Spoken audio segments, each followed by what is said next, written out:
Gönderin dayımız oğluna. Dayım oğluna canında kurban, odur canlara değen oğlan.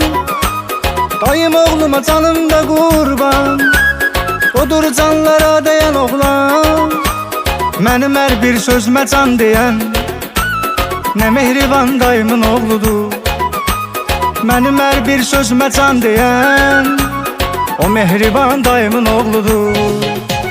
Dayımın oğlu dayımın oğludur, halıma yanan dayımın oğludur.